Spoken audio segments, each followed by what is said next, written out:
आपने कई अमीर लोगों को गरीबों की मदद करते देखा होगा, लेकिन ये शख्स चाय बेचकर गरीबों की मदद कर रहा है।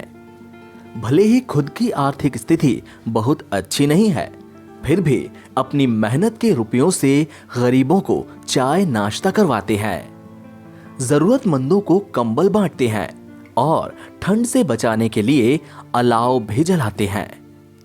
ये शख्स बिहार के गया जिले के रहने वाले हैं। इनका नाम संजय चंद्रवंशी है। वे इस साल ही नहीं बल्कि पिछले कई सालों से गरीबों और भिखारियों की सेवा कर रहे हैं। हाल ही में उन्होंने अपनी आमदनी से गरीबों के लिए 200 कंबल खरीदे और बांट दिए। संजय की आर्थिक स्थिति बहुत अच्छी न होने के बावजूद वे रोजाना 20 से 25 या इससे ज्यादा संख्या में जुटे गरीबों को भोजन करवाते हैं। इसके अलावा वे सुबह ठेले के पास मौजूद गरीबों को चाय और बिस्किट भी देते हैं। सेवा अब संजय का जुनून बन गया है।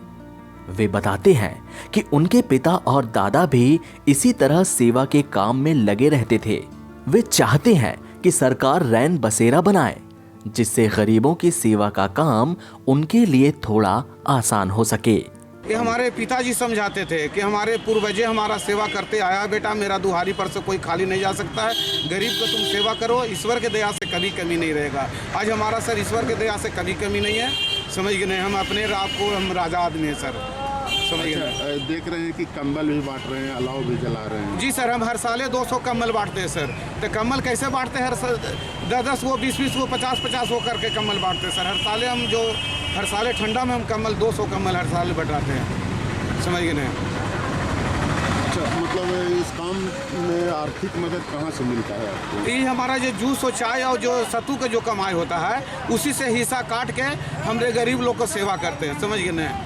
हम अब किराए के मकान में रहते हैं, हमारे पास कुछ भी नहीं है ईश्वर के दया से, समझ गए। तो चाय दुकान इतना चलता होगा तब ना? हाँ चलता है, जूस भी चलता है मेरा, चाय का भी चलता है, सत्तू का भी चलता है। उस कमाई से हम गरीब लोग का सेवा करते हैं। इस मदद के लिए किसी के दान का जरूरत हमको नहीं है। संजय चंद्रवंशी गया के गौतम बुद्ध मार्ग के गोल पत्थर मोड़ के पास ठेले पर चाय बेचते हैं। उन्हें जानने वाले कहते हैं कि गरीबों और असहाय लोगों के लिए संजय हमेशा समर्पित रहते हैं। पूरे दिन चाय, सत्तू और जूस बेचने से जो भी आमदनी होती है, उसका एक हिस्सा संजय गरीबों और भोजन कराने पर खर्च कर देते हैं। संजय को यह प्रेरणा उनके पिता से मिली।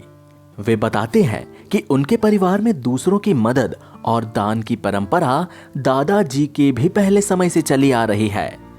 संजय का कहना है कि उनके दादा हमेशा गरीब और असहाय लोगों की मदद किया करते थे।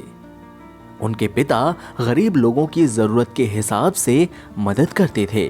इस कोरोना काल में जहां कई गरीब परेशान हैं, वहीं संजय जैसे लोग इन गरीबों की मदद करने के लिए प्रेरणा का काम कर रहे हैं। एनबीटी ऑनलाइन की रिपोर्ट।